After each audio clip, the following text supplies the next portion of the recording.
Welcome to Coffee, Culture, and the Capital with Sophia and Greg.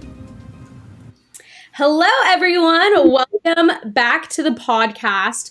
We are diving in today on men and women's prisons. We're going to dive into an executive order from President Trump that kind of touches on that same subject. And I know there is a ton of executive orders flying at you guys all right now, and it's maybe a little confusing trying to keep track of what's going on. So CFC will be starting to put some more stuff out so you guys can kind of get a full understanding of what's happening, what this means for California. But today we're just going to kind of focus on one of the executive orders. And then you guys will get to hear a little bit about mine and Jonathan Keller, the president of California Family Council's trip to the National March for Life in Washington, D.C. But before we get going, Greg, what do you got to drink for Coffee, Culture, in the Capital? You know, we should probably change the name to Coffee and Other Beverages Culture in the Capital because, you know, I already drank 2 cups of coffee, so I can't drink another. But hint, today's hint flavor is water infused with pineapple essence. I'm not sure what essence is, but yeah, I'm not going to say it sounds good, but it tastes good. There you go. People are going to start thinking we're sponsored by Hint. We are not sponsored by Hint, for any of you guys wondering. There you go. I have my coffee I went and got today from Newport Coffee Co. But I was in DC all last week, and it was freezing cold, so I needed to get back to my iced coffee in warm weather, aka There you go. But with that, Greg, we have talked here and there about the situation of men in women's prisons. This all began because of a piece of legislation by Senator Scott Wiener. And this happened in 2020. We saw this piece of legislation go through. And again, Senator Scott Wiener, he's from San Francisco area. I'm pretty sure everyone that's listening to the podcast probably knows who he is. But there has been so much been going on with this situation. Amy Ichikawa from Woman to Woman, she has done a phenomenal job exposing what has been happening as a result of SB 132. So, Greg, what did SB 132 open the doors for? Because I'm saying men in women's prisons, but what was kind of the language of the bill, or how are men ending up in women's prisons? Well, they changed the definition of what a woman was as regards to how you decide who gets to go into the women's prison. So it's anybody, it's not people who are women determined by your biology. It's now determined by your gender identity, the new catchphrase that lets people just decide to slap the label of woman on themselves. And voila, that means legally they're a woman. And I specifically remember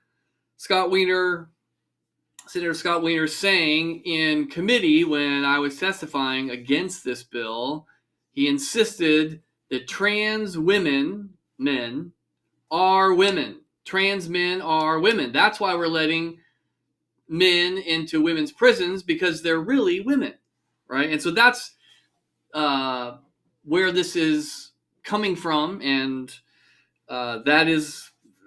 the results have been terrible. I mean, I remember going back to my testimony and looking what I warned would happen. The safety of women would be threatened. There would be no way to stop men just simply declaring themselves women. And how are they going to stop them from being placed right inside women's prisons? Now, women's prisons are very different, I've been told, from men's prisons. In men's prisons, they separate men from other men for all kinds of reasons, whether they're same. They want to make sure they don't put people in opposite gangs together. People convicted of particular crimes are in danger from other inmates. Maybe you have racial groups that hate the other racial group, and so you have to. But in women's prisons, that doesn't happen. Everybody is thrown together, whether they're convicted of, a murder or whether they're there on a much lesser crime. They're all housed in little pods of 8 people, right? So you have 8 people in a pod with a bathroom and a shower. And so you are throwing these men into intimate quarters with women. And as we predicted, men are starting to impregnate women. They're starting to rape them. They're starting to take advantage of many of these women who have been abused by men their whole lives, right? And there is no advocacy group, the powerful advocacy group advocating for women prisoners, right? There just wasn't, and so there were hardly any people resisting this when the bill was passed. But now Amy has been great. Amy Ichikawa, if you can look up her organization, Women to Women, and it's two by, you just put 2 L's together, capital L's. And she's a former inmate in the biggest women's prison in California, which is in Chowchilla, California, which is a couple hours south of Sacramento. Huge prison for women. And she was incarcerated there. And she recently wrote an article that I turned into an article that we put on our website, just starkly telling folks what is happening. And it's brutal. I mean, I'm just going to quote, and she's dealing with these women who are crying out to her for help. And here's a quote that she put in her article. This is from an inmate message she received when this particular law was passed, letting men into their prison. And she goes, "These are men. They're linebackers. These are sex offenders, rapists, and the men who hate women, but they're wearing pigtails with erections. One of them brushed up against me and asked if I liked it. Doesn't the governor know most of us are rape survivors? Does it even matter?" End quote.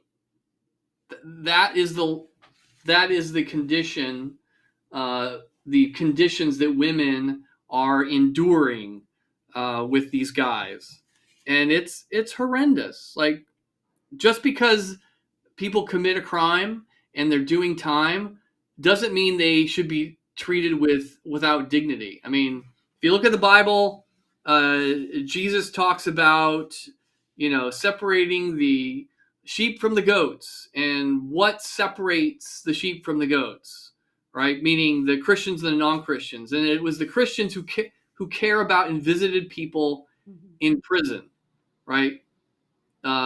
Even though people might deserve to be in prison, they do not deserve to be dehumanized. And these women are being dehumanized. Like, does anybody care about the sexual assaults that we're allowing in the prison system itself? And so please go to our website, read the account, and let's make changes to how California treats its inmates. And I just want to know on that, when people are like, okay, well, if a man is saying he's a woman, like what has to be done for him to be in women's prison? Has he had to get specific surgeries? Has he had to be on certain hormones? No. It can be a man who's literally also never identified as a woman in his life, but doesn't want to end up in a men's prison. And so for him, it's easier to go to a women's prison, or they are, like Greg said, a rapist and different things. But they don't have to have surgeries done to get into a women's prison. They just simply have to say, I identify as a woman. They could have their full-on beard and look like this like big husky guy, and they just have to say they identify as a woman to get in. And right. With that, we've been talking nonstop for years now about the issue of men and women's spaces and the issue of not defining what a male and a female is. But who would have ever thought we'd have to get to the day where it'd have to be defined in law? Because up until 10 years ago, everyone knew what a man and a woman was. Everyone could tell you what a male and a female was. And so as a result of these issues of men and women's prisons and locker rooms and restrooms and bathrooms and women's shelters and all these spots, because people can now just identify as whatever they want, according to some people, we saw an executive order come down from President Donald Trump on January 20th. So 10 days ago, 11 days ago now. And this executive order was titled Defending Women from Gender Ideology Extremism and Restoring Biological Truth to the Federal Government. And so this executive order, it was simple on defining a male and a female.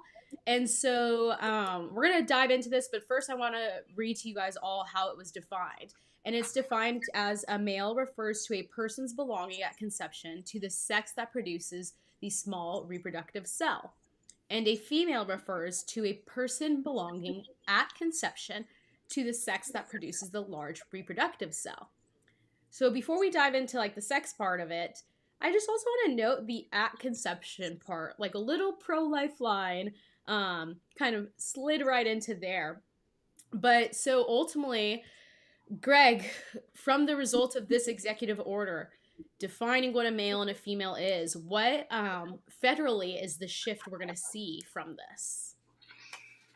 Well, you think of all the federal departments, all the federal employees, all the federal programs, they are now going to no longer let people define themselves for themselves, that your sex is determined by your biology. Like it has always been for hundreds and thousands of years. So we are going back to that type of a reality as far as the federal government goes. So, but that also, just think of all the stuff the federal government does, right? The federal government gives money to education, right? In California, I think it's like almost 14% of school budgets come from federal dollars. And so this executive order is saying, you cannot use federal dollars to advocate this type of gender ideology or enforce it on schools or on students. I mean, there's other things. Think about your passports, federal identification documents. This order will mandate that government-issued documents, the passports and visas, reflect biological sex and not gender identity. So that's one of the things. And just legal consistency. All federal laws and policies will now reference sex as defined by biology. Like the terms woman, man, boy, girl, or all revert to their scientific meanings. So, hopefully we won't have Supreme Court justices, get nominated and say, well, I don't even, how do you define what a woman is? Well, she didn't know. She didn't want to say, right? And there's also single sex spaces in where the federal government's involved. Think of all federal prisons. Federal prisons are now going to be only allowing males into male prisons and females into female prisons. Now, that's not going to affect state prisons here in California, but that'll affect the federal prisons in California. And you think of rape shelters. If the Department of Housing and Urban Development is, giving money to women's shelters, see what's happening is these women's shelters that are protecting women from men who are abusing them, right? They were allowing men into those facilities, right? No more.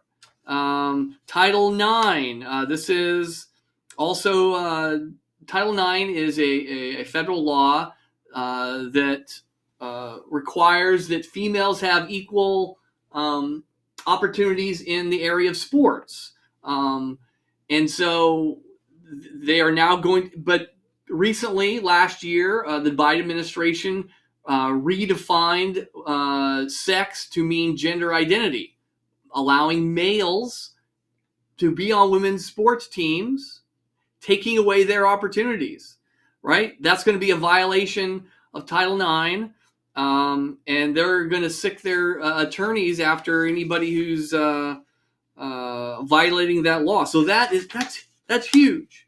So that's just, now we're just talking about one of the executive orders he released, and I have a copy of it here. You can find it on whitehouse.gov, under executive orders. They're coming out fast and furious. And this one just simply says, defining women from gender ideology extremism. Defending women from gender ideology extremism and restoring biological truth to the federal government. So that's number one. But I got another one here. This was released also a couple days ago. Where is it here? I had it. Well, this one came out on the 29th. So what's today? I don't know what today is, but a couple recently. And it says, ending racial indoctrination in K through 12 schooling. This bill talks about how gender transitioning, any school that's doing gender transitioning without the knowledge of parents, it talks the Justice Department to go after their federal funding if they do that. And then he released another one, and this one is called, you can see that. If you're not looking, I'll read it. It says, protecting children from chemical and surgical mutilation. This is all the surgeries under the guise of what they call gender affirming care, which is, it's just, these are now going to be, the federal government is now going after hospitals who are using these unproven surgeries and drugs that maim and wound our teenagers. They're going to go after them. And as a result, and this just came out, so I looked, I heard about a hospital in Denver that because of that law coming out, they said, well, we're no longer going to do any of the surgeries and gender transition at this hospital because they didn't want to be sued by the federal government.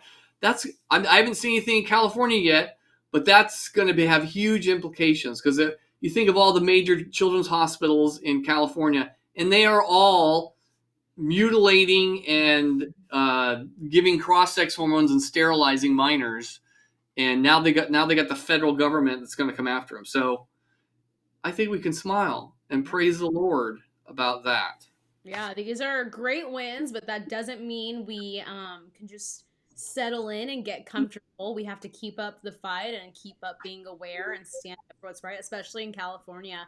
But like you said, Greg, they'll pull federal funds and funding if these hospitals, if these schools, etc., aren't following these new executive orders. And so in California, approximately 13.9% of public school budgets come from federal funds. And so this creates a serious challenge for the schools if they want to continue to implement all these gender identity policies, they're going to face serious financial consequences. So probably going to start seeing a big change. And yeah, like Greg said, we can kind of take a deep breath and smile and thank the Lord that these things are coming out and they're happening. I mean, not only are these executive orders going back to biological truth, it's going back to biblical truth, that God made us male and female.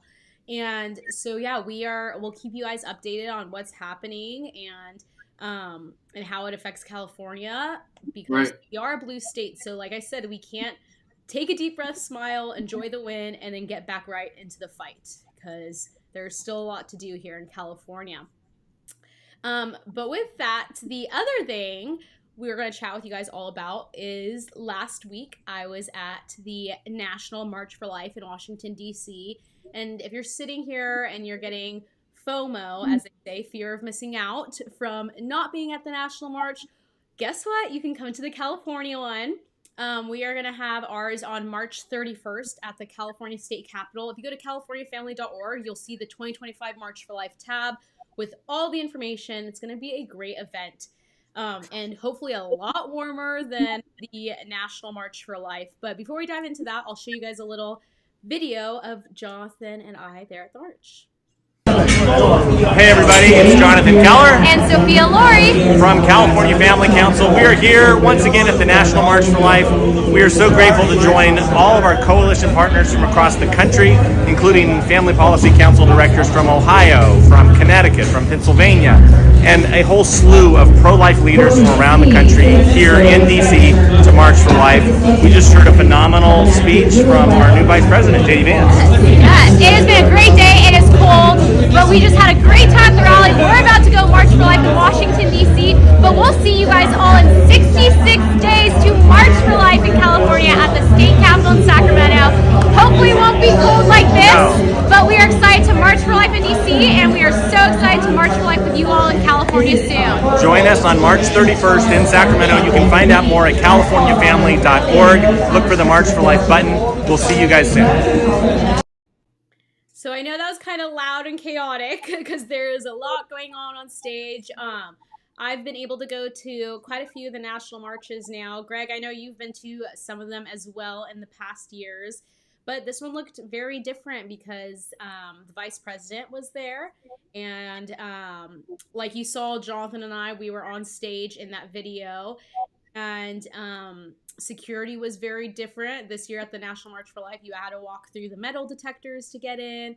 Secret Service was everywhere, and they even had like the bulletproof glass up on stage, which I went to the March for Life like a couple years ago when Vice President Pence spoke at it, and there was not the bulletproof glass, so it was very different. But what I think is really awesome is during election season, there was a lot of pro-lifers that kind of felt that they couldn't vote for either party because of the issue on life. And this whole event and just Vice President Vance showing up, this was his first official event that he went to after being elected vice president, after becoming vice president and being sworn in. And so I just found that really encouraging. He gave a phenomenal speech. I was standing there literally front row and just like probably 5 feet from him when he was on the stage. And what I thought was really cool is like how I mentioned the bulletproof glass was there on the stage. And you can't block the whole stage. It's just around the podium where he stands to speak. And then when he goes on, there's about 4 or 5 different Secret Service that went on stage. He walks out, and instead of like walking straight to the podium to be covered by the glass, he steps on the side of it to wave to everyone so they can get their pictures. Then he goes to the other side of the stage and steps out in front of the bulletproof glass and is waving to everyone. And like he did like the Ohio State sign and all that because he's from Ohio. And I could just see the Secret Service's faces like, are you kidding me right now? Like, we put this glass up. But that was kind of the fun side of it. But like I said, he gave a phenomenal speech, and you could really tell, I mean, he's Catholic, and you can really tell his convictions for life are true and his own based off what he had to say. At one point, he said he wants to see a lot more babies here in America, and it was really great. And then Ron DeSantis, the governor of Florida, he gave a phenomenal speech as well. He talked about the fact that in Florida, he ran on the issue of life. Florida was the first state to defeat their pro-abortion amendment. He mentioned that even though he ran on the issue of life, that he still won, and many other state legislators, he stated that all the state legislators in Florida that ran on the issue of life, they also won their seats. So kind of pushing back against maybe some lies we heard or misinformation we heard 2 years ago about, if you run on the issue of life, you'll lose your seat. Right. And yeah, it was a great day. We heard from Bethany Hamilton, soul surfer, as many of you probably know her. And so it was really encouraging just to see her stance on life and how strong of a Christian she was or is. But it was phenomenal. Honestly, I think it was the biggest National March for Life I've ever been to. The energy was just so different. People just seemed a lot more hopeful. And, just the week before that was the People's March, which used to be the Women's March. But they can't tell you what a woman is, so that's probably why it's now called the People's March. Really? And I didn't realize that. yeah, they changed it this year. And a lot of people are still referring to it as the Women's March because that's just how you kind of know it when it's being talked about. But the actual name of the march this year was the People's March. And, I've been an attendee at the March for Life. So I've helped put on the March for Life in California. And I've been not an attendee at the past women's marches, but I've gone to them to kind of see how they are, to do interviews and all that. And there's such a difference between the two marches. At the Women's March or the People's March now, people are so angry. And first of all, 90% of the signs I see are like completely incorrect and full of misinformation and lies. But people are so angry and upset. And then you go to the March for Life, and it is so peaceful. I mean, when you're actually marching from the Washington Monument up to the Capitol and up to the Supreme Court, you pass different groups. Some groups are singing hymns, other are worship songs, other are praying. Like, you hear like all these different things, and it's so peaceful. And people will like, I just think people's response to that would be, well, the Women's March, the People's March, they deserve to be mad because they think their rights are being taken away. That's why they're angry. Okay, well, at the March for Life, we're actually standing up against the genocide of our time and innocent babies in the womb being killed. Honestly, if anyone had the right to be angry and upset and screaming at a march, I think it's us, because we're standing against murder. But yet it is peaceful and it is hopeful. But it was an amazing time. We got to hang out that week with a lot of our national allies. I mean, we love seeing the March for Life people. Lila Rose with Live Action, they were all there. Seth Gruber with White Rose and his team, we got to hang out with them. Melissa Oden with their abortion survivors, so they've actually survived their mother's abortion attempt. So for me, honestly, it was probably one of the most encouraging March for Life I've seen in DC, and it makes me hopeful for what's happening on the life movement. All right. Well, that's a great report. You know, we can't be letting down our guard or throw up our hands here in California. We have to be vigilant in speaking the truth in love, but speaking the truth. Just because California has gone the opposite direction doesn't mean it's always stuck that way. I hope you see that you're looking at the gender issue, which seems so entrenched, and it seems like there's a thaw happening that we didn't even think was possible a couple years ago. And that's a huge positive sign. Like, the same thing can happen with the life issue. It just takes persistence and trusting the Lord, and and keep speaking the truth. And that's how change has always happened in society. And throwing up our hands and being apathetic is how evil, never thaws. Reminds me of the Narnia scene, where it's always winter but never Christmas, and then things start to melt, right? And that's because things don't always have to remain the same. Nothing's never static.